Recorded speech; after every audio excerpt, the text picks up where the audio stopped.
Welcome to that Dairy podcast. I can't wait for this. We have got Mike Foster with us. He is a best-selling author, speaker, executive coach, and I've got a hunch there's a lot more to this story. So let's welcome him in. Mike, welcome to the I Dare You podcast. It is so good having you on the show. Thanks, Darrin. It's good to be here. I'm looking forward to our conversation today. So, Mike, you heard in my introduction, you are many things. The one thing I've heard about you, the ultimate compliment, I'm looking right at it. People call him the Mr. Rogers of personal development. That might be the best compliment I've ever heard in my life. Well, it's definitely a part of who I am and the work that I do. Is I think all of us need a little bit more of Mr. Rogers in our life, a bit more empathy, compassion, and when we're talking about transforming our lives or having breakthroughs, it's really important to know that the person who's guiding us or helping us actually cares about us and doesn't have some ulterior motive or agenda. And so I lead with that because I think it's very true in terms of just my approach and strategy. The other part of me that I talk about also is what I call the Navy SEAL part of me, which is, the accountability and ownership and kind of like, hey, let's go. And so I think when you marry the Mr. Rogers and the Navy SEAL together, you get I think the help that we need in our lives. Well, that is a nice, nice combination to have. Hey, before we get into our discussion, how did you get into this line of work? Executive coach, you're doing a lot of speaking, obviously writing. How did you land here? What brought you here? Well, I've always been incredibly curious about what makes us tick, including myself. I think I was my first patient in terms of the work, just trying to figure out my own problems and my own issues, and have always been interested in seeing what's possible in terms of leveling up in my own life. But definitely married to that is helping others. And I've always been very curious about why people see themselves in a certain way, why they see their past in a certain way, limiting beliefs or blind spots that we have as human beings. And Darrin, the thing that I really always bring to my work, whether it's the workshops or speaking or writing or the one-on-one coaching, is truly believe in the goodness of people. I truly believe that all of us have incredible talents and gifts and things to bring to the world. And yet oftentimes there's a lot of stuff that's covering up that goodness. And so I really look at my job as kind of taking those blankets or those things that have buried us, under stress and anxiety and fear, and just trying to get those off of people so that they can actually be who they were always created to be. And so I love what I get to do. I've been doing this for 20 plus years. It is a privilege to walk alongside people, be a thought partner and say, okay, what's possible here? What are you capable of? And let's try it. It's great. I mean, what I love about that description, though, is that it is very, very, what I would call more very purpose driven, very North Star about why you do what you do. That leads me to the next question then is now you have this incredible new book, The Seven Primal Questions. It is making such a ripple. I just finished the book literally this morning. I was doing my exercising. I was listening to it in the background, finished it up. What a book. Congratulations to you. And why did Thank you you. decide to write this book, The Seven Primal Questions, Mike?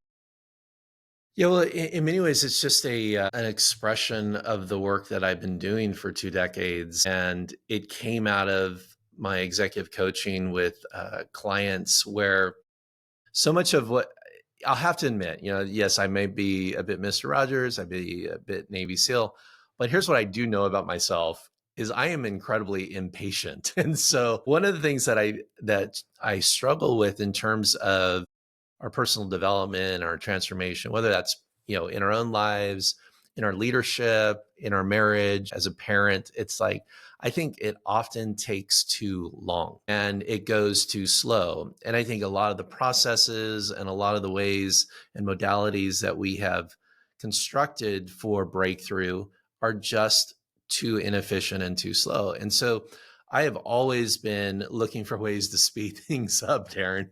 And I think what happened in the course of that desire and that, my own weakness of like, hey, come on, let's get to this, came the primal question. And the thing that I love about the primal question model is it's very simple. It's very straightforward. It's very accessible. And we have removed all the complexity to it that often keeps people stuck or not sure. And so, if I truly believe, if you can create this radical clarity for people, which the model does, really give them a sense of like, okay, I'm on to me. I know what I'm doing. I see it now. Then they can take action. And to me, breakthrough comes when we shrink that gap between awareness and action. And so, like, getting radical awareness and clarity helps people take that next step. And then we start seeing the growth we want to see. Good. Great points. For everyone, you can hit pause right now and then go to primalquestion.com. Now, make sure you come back to this discussion. But Mike, I took the assessment, primalquestion.com. Didn't take long at all, but what you said there, it delivered on that. It was clear, it was simple, it was insightful. I'm not going to tell you what my, let me see, the results of my primal question. I'm not going to tell you which one I have, which one is my number one. But that is just so simple. And look, the different. In fact, that's the here's a question for you. How does this differ from the other assessments that are out there, whether that be color code or is it Enneagram or other things? Because that has always stopped me from the complexity. This one is simple, and it got my attention. Yeah, I am a big believer in assessments and in the value of assessments. And I think every different sort of model out there, framework out there, helps people in different ways. I do think one of the things that's distinctive in the primal question is we've worked really hard to make it simple. And I don't know if that was necessarily a driving value of strength finders or disc or enneagram. Like, and again, I don't necessarily know the history of how the people have put those assessments together, but I know the history of primal question. And first and foremost, it was keep it as simple as possible, because simplicity creates activation in people. Simplicity helps people gives them a sense of hope, right? A sense of like, okay, I can do this, versus, okay, now I know a lot of stuff about myself, but I might be even more confused than I was to begin with. So, but I'm a big believer in assessments, and I always kind of describe primal question as if strength finders and the five love languages got together and had a very attractive child. That's what I refer to. So, like, I'm a big believer in other assessments, and I love it. certainly there's a lot of overlap and overlay. But the thing that I'm a big proponent of for people is let's figure it out. Like, take the test, get the assessment, understand what your primal question is, understand what question you have been trying to answer your entire life, and then take that first next step into growth and healing and freedom. Great. We're going to get into those seven primal questions here in a moment. I have to share the quick story, and I want you to build on it. So I was 32 years old, Mike, and I was a middle manager for a big pharma company. And I was stressed out to the max. I was not getting a lot of sleep. My wife and I have three kids. At that time, they were young kids, and I was just hustling and grinding and the pressure of the world. And I was just trying to get my team to perform perform better. And we went on vacation from Chicago, drove to the North Shore of Minnesota, and we went camping.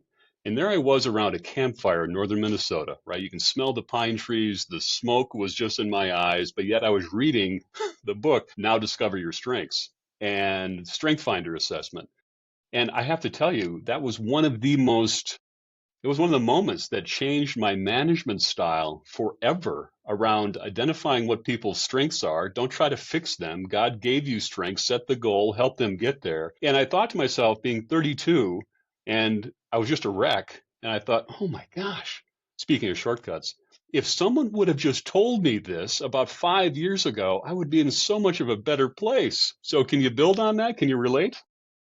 Totally. Sometimes the clarity that's come in my life, I wish I had it 20, 30 years ago. It would have been so helpful when I was raising my kids or leading Right. my companies or whatever I was doing at the time. I was like, oh my gosh, I wish I had the clarity. But here's the thing, that whatever age you are, whatever season of life you're in, let's start now.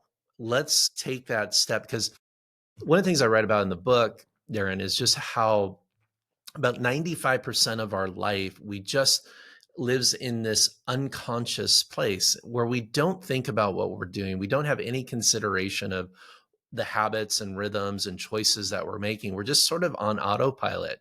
And I Hmm. say this in the book that we're in many ways sleepwalking through our own story. And we're going to continue to sleepwalk through our story until we stop, pause, and see what's going on inside of us. And take a, read a book like Now Discover Your Strengths, or take a Enneagram test, or, take the Primal Question assessment, until we kind of have a moment where we're like pause, reflect, do a little bit of engagement about our interior life. We are just going to continue to repeat and do the same thing over and over again until, unfortunately, I think a lot of pain comes into our life. And then we typically stop and go, hey, maybe I should try something different here. Yeah, great points. Where does this all start? Where does it come from? Is it something that is learned? Is it something about the way our brain is just hardwired and who we are? And then we're going to get into those 7 questions. Yeah, great questions. Just to give you a little background on how I got to the primal questions and this model. It's 7 years now in the making, and it was 5 years of initial research. 2 years ago, the book was released. Over 100,000 assessments have been done, 6,000 hours of one-on-one interviews, 22 group labs.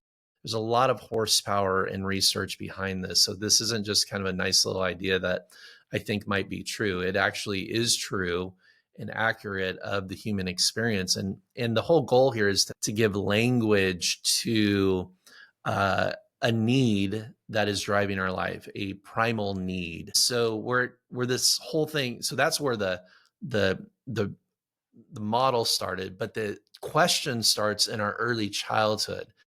It's an imprint from our family system, the emotional ecosystem that we grew up in. And basically, what happens is there's something in our early childhood, either through confusion, hurt, trauma, that imprints a question upon us. And so it could have to do with safety or love or belonging or success or purpose or worth or value. It is a question that went unanswered or was answered with a clear no in our lives. And so what happens is, and that question represents a primal need that we have.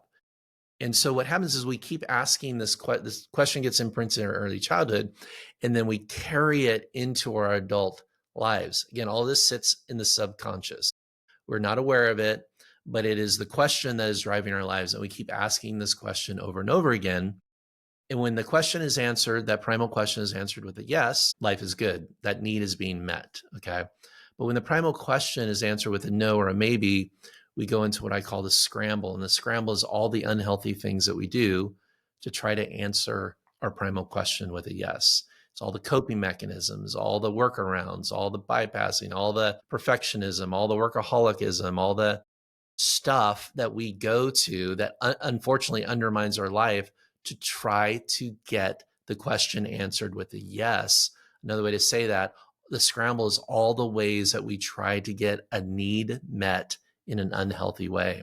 And so Mm. it starts in our early childhood, and it sits there, and it travels along in our life until we finally understand it and see how it's impacting our choices, our behaviors, our relationships, our leadership, our gifts, our marriage, and our parenting. Yeah, all encompassing. And I've been in the scramble a lot, and I can see that now. This assessment has really helped me. I've heard you talk about this. I just listened to a podcast interview that you did, and you talked about how, you do a lot of work with couples and how, yes, in relationships, it's money, it's communication, all those things. But the point you make was a lot deeper than that and it came down to this primal need.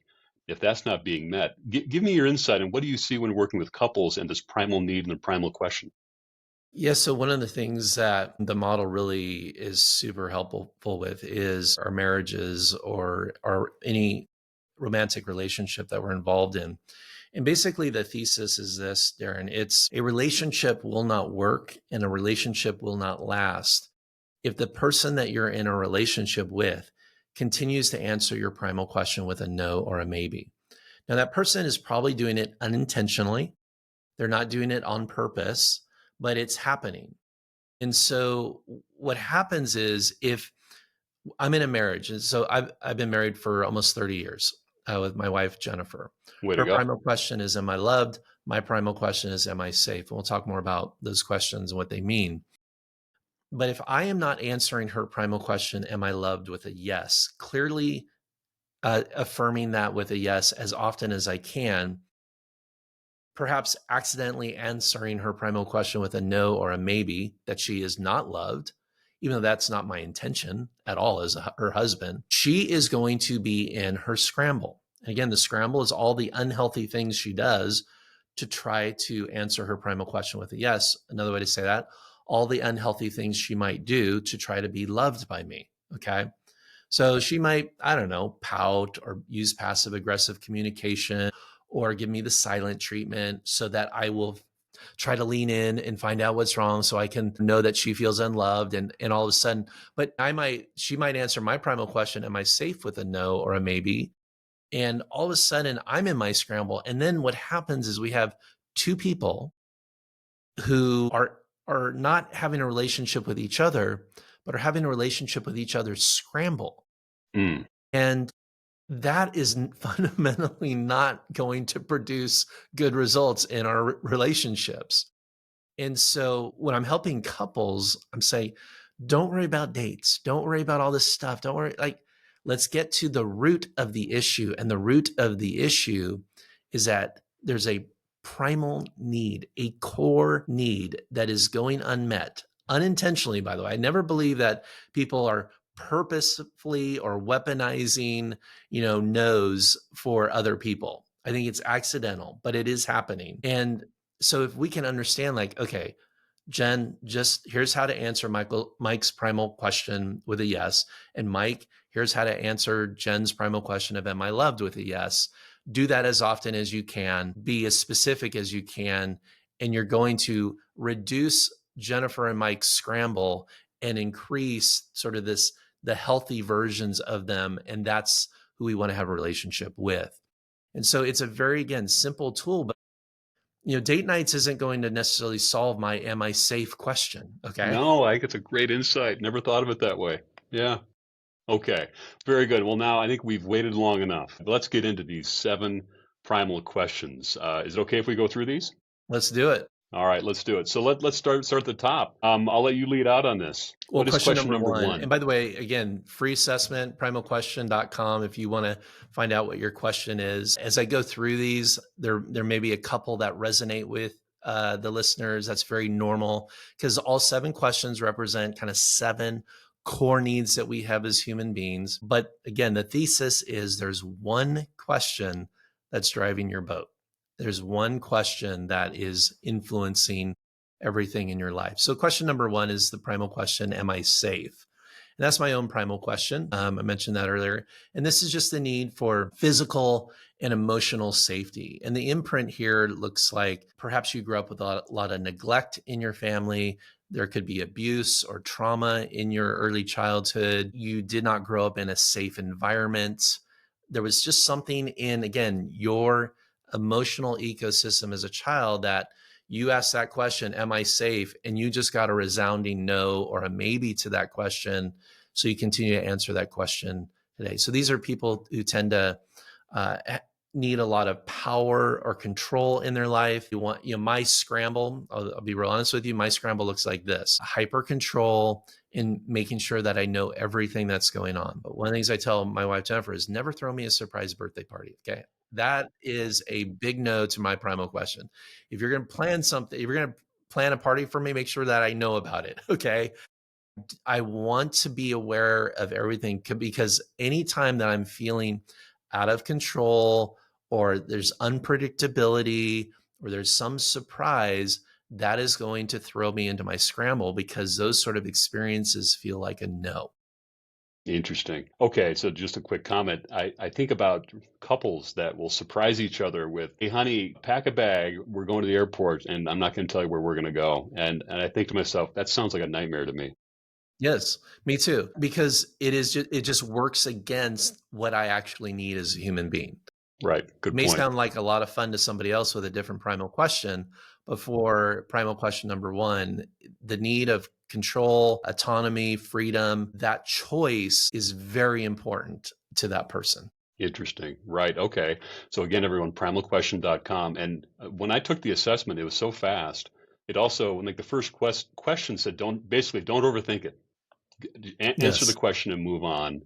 And so that was my experience on that. So yes, I'm sorry. Go right ahead, Mike. What's next?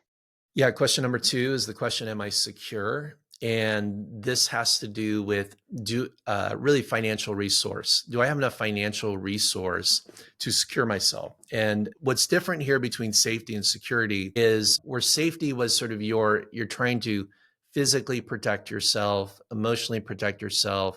Life feels like you're in danger. Question two is really about like life feels like you're going to run out of resource, you're going to run out of Mm, money. And the imprint, early childhood imprint here is perhaps you grew up in a home where there wasn't a lot of financial resource, or mom and dad fought about bills, or dad had trouble holding down a job, or the bill collectors are always calling. There's just sort of this, wow, it feels like we're running out of money here. It feels like we don't have enough money. Christmas gets downsized one year because, money's tight. And so you grew up with sort of this question like, is there enough? Do I have enough? Will I be able to pay my bills? And so unfortunately, what the scramble of this question looks like, perhaps this scarcity mindset, and you could be like hoarding money, and you're always checking your bank accounts and your investments, and you're just like, you don't like spending money, or there's always this anxiousness feeling like there's not enough. I have a client, I share this story in the book. His name's Davis, and he's worth about $500 million. And his primal question is, am I secure? The question that drives his life is he's not sure if he has enough money. is And that so he right? works 60-hour plus weeks, flying all around the country in his private jet, and trying to build his business and trying to make sure that he has enough money. And that's the power of a primal question, is like the facts would say, hey, Davis, you got enough money, right? Right. 500 Right. million. I think you're financially secure. But emotionally and internally, he's still asking the question, wondering if he has enough. And so that's why we want to be aware of this, Darrin, is because it really, really has a powerful, powerful influence in us. And if we do not understand that question, or why we do what we do, and how that question is influencing someone like Davis worth $500 million, then Unreal. Davis lives at a massive disadvantage. He's sort of, again, sleepwalking through his own story.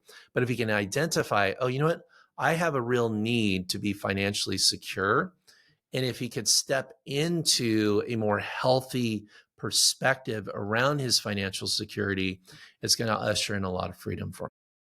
Well, now, before we go to number three, you made the statement, though, or in the book, that you have this primal question, and yet when you flip that and it becomes that primal statement, everything changes. My question to you is, how do you change that into, instead of a worry, but in an affirmation? I'll ask it that way.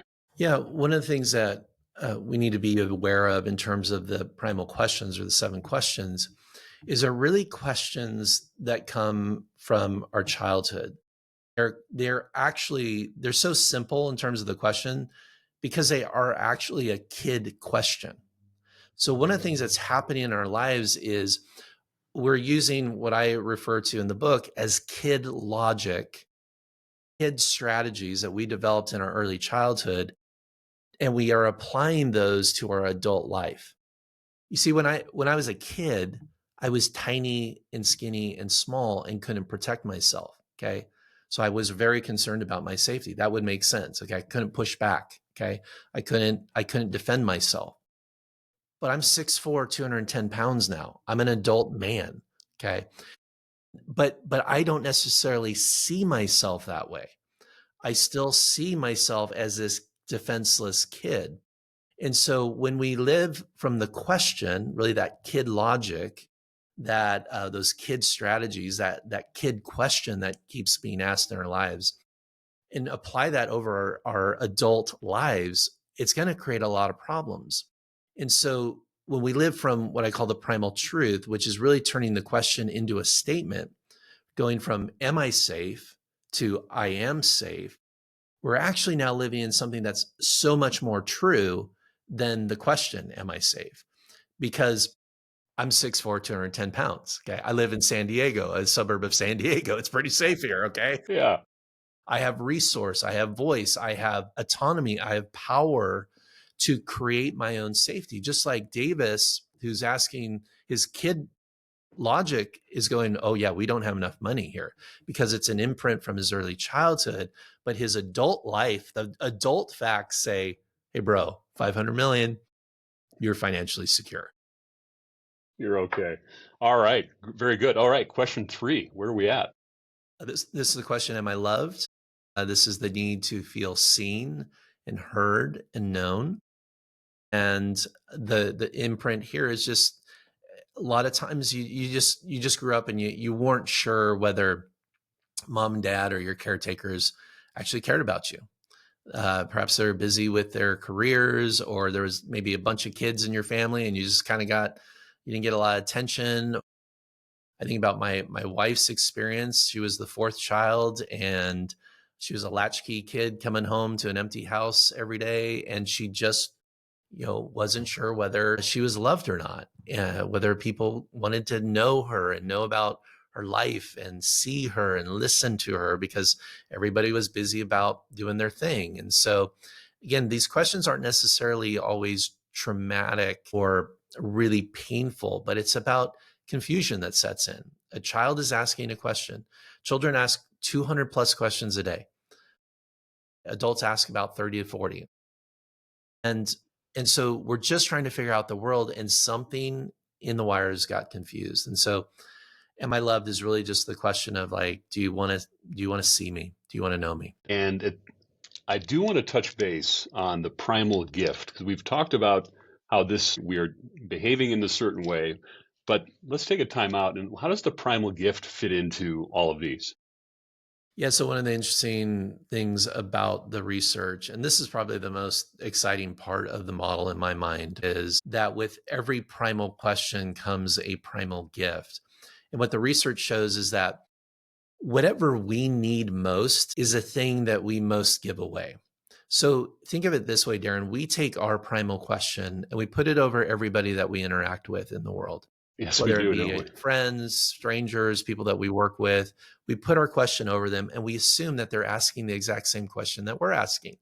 So when I'm interacting with people, I just assume everybody's wants to know whether they're safe too. Okay. Even though they may have a different question, but I'm Yeah. going to interact with people in such a way. And what happens is I've been studying safety my entire life. I have a PhD in it. Okay. Not that I went to school for it, but I've been paying attention to how to make myself safe and what safety is all about. And so, because I assume everybody else is super concerned with their own safety, I am bringing a yes to that question for everybody else. And so, one of the unique things about my own life is, and I'm not conscious of this. It just says you may not be conscious of your primal gift, but it's true. And if we think about it, we're like, oh, yeah, I do orient my life towards in my relationships to helping people feel safe. It's why people tell me their deepest, darkest secrets after knowing me for 5 minutes. Like, why do they do that? Well, I'm doing something that is helping them feel safe and protected. And so when we become aware of the primal gift, it becomes a really important piece of our contribution to the world. So, for example, if your primal question is, am I loved? You're taking your am I loved question and putting it over everybody you meet. And guess what? You're amazing at loving people. It's so good. You are an amazing listener and empathetic, because the thing that you need most is the thing that you most want to give away to people. Interesting. Well, for those who are listening in the car or work, I know there's a lot of heads nodding right now. That is a tremendous insight right there. Okay, let's now go into question 4. Yeah, question 4 is the question, am I wanted? And this is really a question about belonging, acceptance, being a part of something and being connected. And, one of the things that happens here in terms of the imprint is that somewhere in your family or as you were growing up, you just felt like an outsider. You just felt like There was a, a group of people that were the insiders, and then you. And you were always hustling to try to fit in, trying to be a part. Perhaps you always felt like you were left out. And whether this was explicitly happening or implied, you just felt like you weren't wanted. Okay, you were getting a no to that question or a maybe to that question. And so you grow up, you carry that question and you keep asking it in your marriage and at work. And so, for example, I always use this example like at work, if a group of people go out for lunch and they don't invite you or they forget to invite you, that feels like a big no to your primal question that you were left out. That would be very emotionally activating for you. But but to someone who has the primal question of am I safe or am I secure, we're going, great. Thank you for not inviting me because I that's not a need that I have. In fact, it's a great Dodged way a to save a bullet. few bucks. That's so true. I love that. I was thinking the same thing. It's like, oh my gosh, please, please don't invite me. Don't invite me. That's the really the interesting part of this is how one event, one experience, and again, you being left out by a group of people to coworkers who went for lunch, that's just something that happens 1,000 times in offices Of today. course. Okay. Of course. And so for some people, that's a big deal because their primal question is being answered with a no. But for others, it's not. And so as we think about our relationships, Darrin, as we think about the people that we lead and work with, if we understand their primal question, we actually understand a really important part of who they are.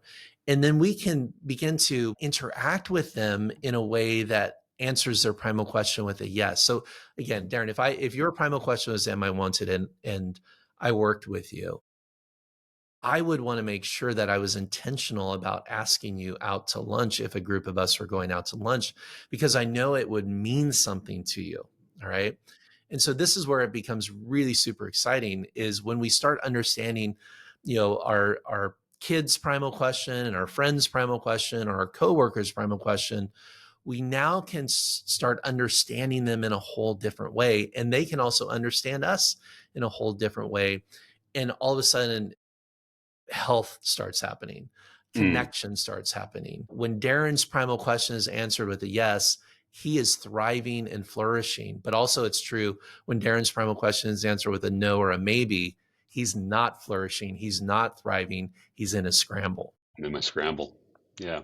Hey, by the way, so I don't surprise you, you are safe here. Can I take another 10 minutes? I have not managed our time well. So can Of we course. go another 10 minutes? Is that Of okay? course. Of All course. right. All right. Let's get into 5, 6, and 7. And by the way, number 5 is my number 1 as I sit here in my blue blazer at 8 in the morning. So, am I successful? Is Darrin's primal question. That makes so much sense. Actually, let me give you the kind of high level description of that question. And I'd love to hear how that question plays out in your life. So, am I successful? Typically, this is the need to win and achieve. All right. Life is sort of seen as a competition, and there's winners and losers, and you want to be a winner. And sort of the thing that we're always managing with the primal question of am I successful is really making sure that we don't fail or be seen as a failure. And so the imprint here is typically we grew up in a competitive family. Success was part of the narrative of our home. There was like maybe some scoreboard of life that, maybe it was about grades or winning little league trophies, or there was Yes. something that was praised or elevated where success was really the driving factor of whether we were going to be welcomed or praised or affirmed in our life. And so again, that is now the question that drives our life. And so Darrin, talk to me about how that question influences your life and your leadership and your relationships. No, it's correct. I mean, if I go back to Strength Finder, my number 1 was achiever. And Mm, so back now to the primal question. No, I compensate for it by just working a lot. I yes. work a lot of hours. I can't turn it off. I've learned to manage it now, but truly my instinct is to never turn it off. It's difficult for me. Also, because I never want to be seen as incompetent or underachieving, that also fuels a lot of insecurity. And when I'm talking to people about this, they'll say, "Really?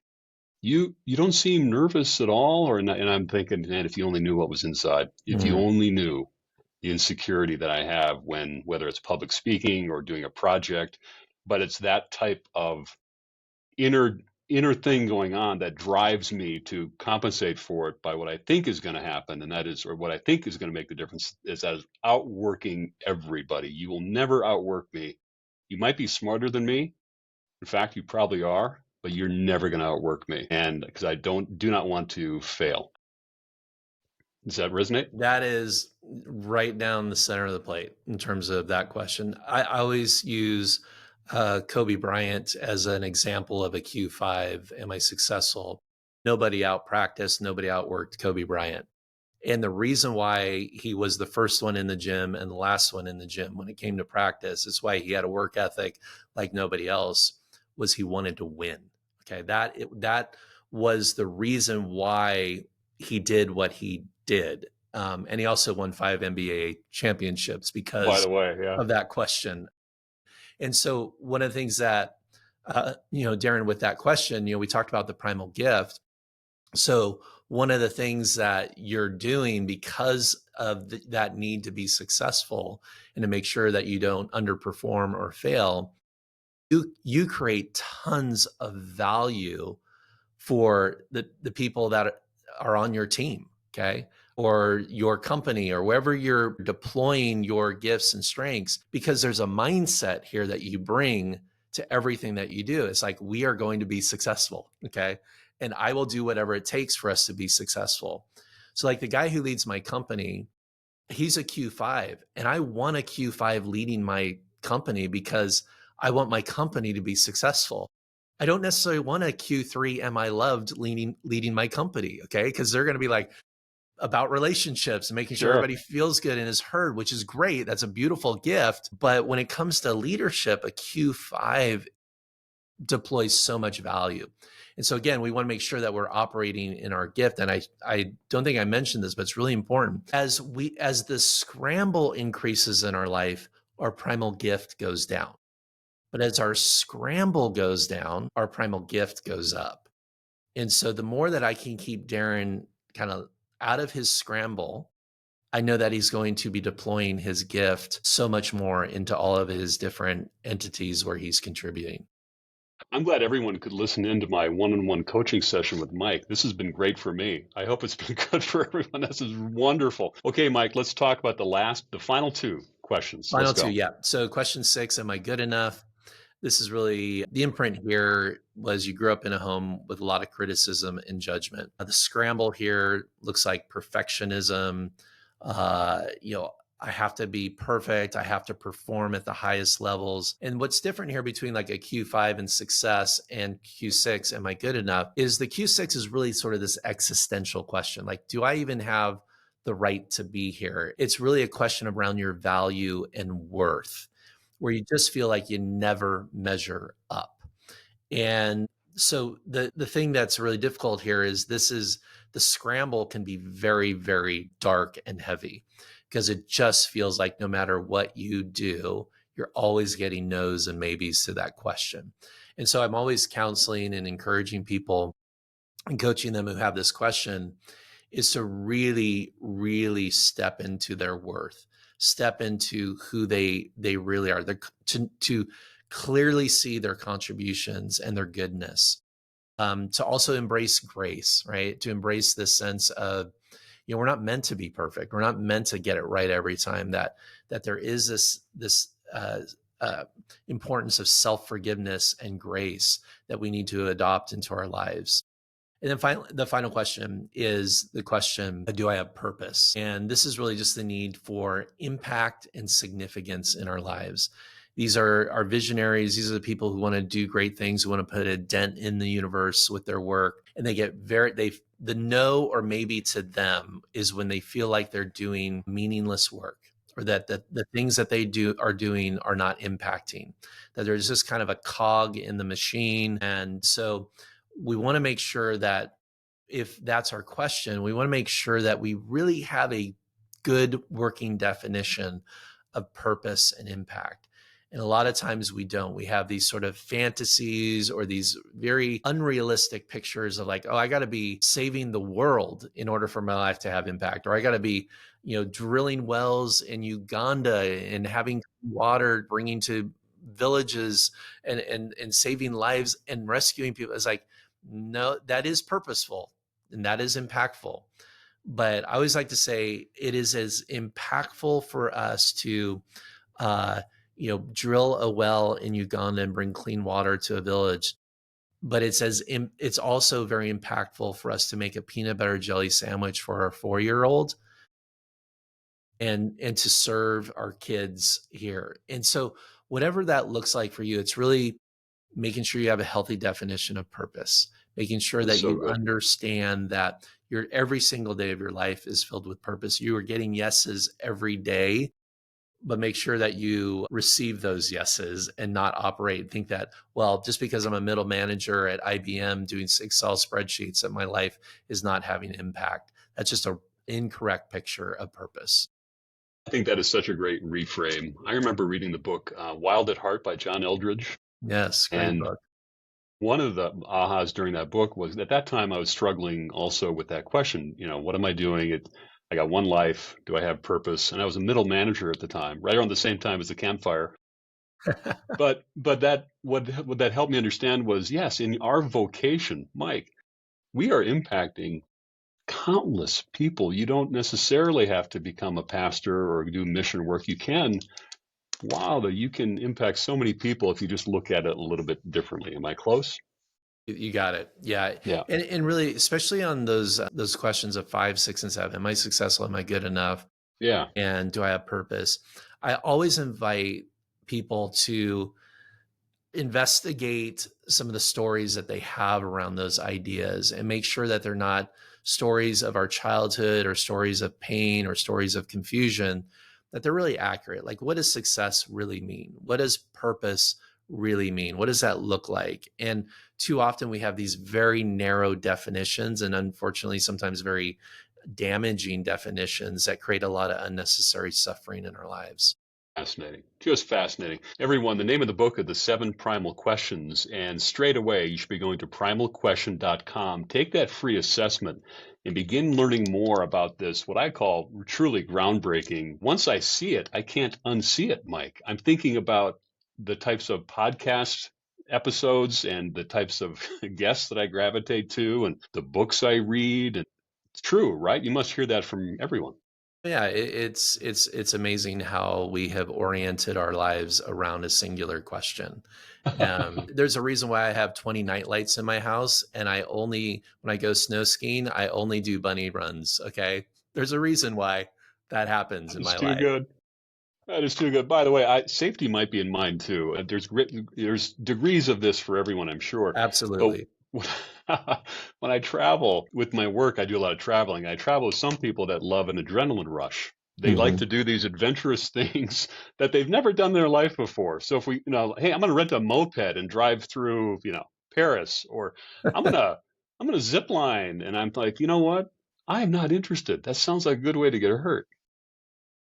Well, you bring up a great point there. And we all have pieces of all 7 questions in us at some level. And the thing that we want to do is identify the top need, the top question, and really how it majorly influences our decisions. But for sure, the other 6 questions that are out there too are important and should be considered.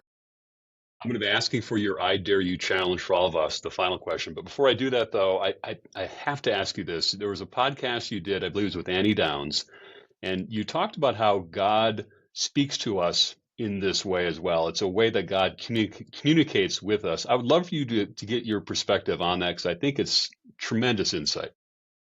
Yeah, so part of my belief on this and as a person of faith is I actually believe God's main way of orienting his relationship to us is actually through our primal question. And I believe that like God wants to orient to Mike Foster through my question of am I safe? And I think the thing that he wants to give 1,000 yeses to that question. He wants me to know that he's my protector and my refuge and my fortress. And so that is how I see like my spiritual relationship with him is through that lens. And I think that's how he wants to come in and meet our biggest need. He wants to answer our biggest question with a resounding yes. And so whatever your question is, how I believe God wants to interact with us and interact primarily through that question. Goosebumps when you're giving me that answer. I'm going to take that as a sign. All right, Mike, at the end of every episode, I ask my guests, let me back up. I'm going to edit this out. Mike, what's the best way to follow you and everything you have going on? Yeah, again, I encourage you to take the assessment that will kind of get you into the Primal Questions system. And I send out an email once a week of just helping people understand their core drivers and their needs and how this plays out in terms of the primal question and the primal gift and living in your primal truth and just the different aspects of how it might help your parenting or your marriage. So that's really a great first step. You can also follow me on Instagram at Mike Foster 2000. That's the main social media that I use. So if you want to see pictures of my 2 Pomeranian dogs and my wife, that's a good place to head over to. But yeah, those are probably the best, if Darrin, go take the assessment, right? That's the thing I want to tell your listeners. Go take the assessment, take that first step, stop sleepwalking, get that clarity, and take that first step into growth. That's the thing that would, in my make this so worthwhile for me, is for just somebody who's listening right now to take that assessment, because I really, my work is about helping you grow, helping people transform their lives. And this is a great, simple way to do it. Love it. I heard both Mr. Rogers and a Navy SEAL right there in that answer. I liked it. So now, final question. I'm going to let you go here, Mike. So at the end of every episode, I ask my guests, "What is your I dare you challenge for all of us?" It's the one thing that we should do or try to live a better life. Okay, Mike Foster, what do you think? I would dare you to pay attention to your deepest desire, to the thing that has been sitting within you for decades that you have ignored, overlooked, covered up, and look at it and see what it wants and then go after it. I think so many of us carry like a dream or a desire or a longing, and life just has a way for us like to just ignore it for a very long time. And I think there's nothing more courageous than paying attention to the deepest parts of who we are and start listening to them. That's a courageous act, and I dare you to do it. Great I dare you challenge. And you win, sir, for the most insightful interview of 2025 so far. So this has been a lot of fun. Mike, thank you again for being here in the podcast. And I hope to have you back on here again. Okay. But thank you, sir. Thanks, Darrin. It's been a pleasure.